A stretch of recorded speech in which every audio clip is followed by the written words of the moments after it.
سال نو کے پہلے روز پاکستان سمیت دنیا بھر میں کتنے لاکھ بچے پیدا ہوئے؟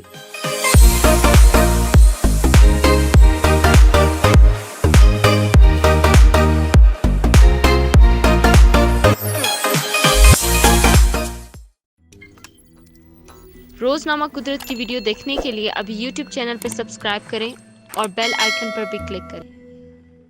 اقوام متحدہ کے ادارہ برائے اطفال و بہبود یونیسیف کی جانب سے سال نو کے پہلے روز دنیا بھر میں پیدا ہونے والے بچوں کے اعداد و شمار کی فہرست جاری کر دی۔ دنیا بھر میں ایسے بہت سے لوگ ہیں جو سال کی پہلی تاریخ یعنی 1 جنوری کو پیدا ہوتے ہیں، تاہم ایسے افراد صرف اپنی پیدائش کا جشن اور سال نو کے آغاز کا جشن ایک ساتھ مناتے ہیں۔ اسی طرح دنیا بھر میں لوگوں نے سال نو کے آغاز کے علاوہ 1 جنوری کو اپنے گھر آئے ننھے مہمانوں کی پیدائش کا جشن بھی منایا۔ یونیسیف کی جانب سے جاری کردہ رپورٹ کے مطابق دنیا بھر میں سال نو کے آغاز کے پہلے روز 3,71,000 بچوں کی پیدائش ہوئی۔ رپورٹ میں پاکستان میں سال نو کے آغاز پر پیدا ہونے والے بچوں کے اعداد و شمار بھی جاری کیے گئے، جس کے مطابق پاکستان میں 1 جنوری 2021 کو 14,161 بچوں کی پیدائش ہوئی۔ یونیسیف کے مطابق سال 2021 کے پہلے روز دنیا میں سب سے پہلے فجی میں بچے کی پیدائش ہوئی، جو سال شروع ہونے فوری 4 سیکنڈ بعد دنیا میں آیا، جبکہ اسی طرح نئے سال کے پہلے روز کے اختتام پر سب سے آخری بچے کی پیدائش امریکہ میں ہوئی۔ رپورٹ کے مطابق سال نو کے پہلے روز دنیا کے مختلف ممالک سمیت بھارت میں 59,995، چین میں 35,615، نائجیریا میں 21,439، پاکستان میں 14,161، انڈونیشیا میں 12,336، ایتھوپیا میں 12,000، امریکہ میں 10,312، مصر میں 9,455، بنگلہ دیش میں 9,236 اور جمہوری ریپبلک کانگو میں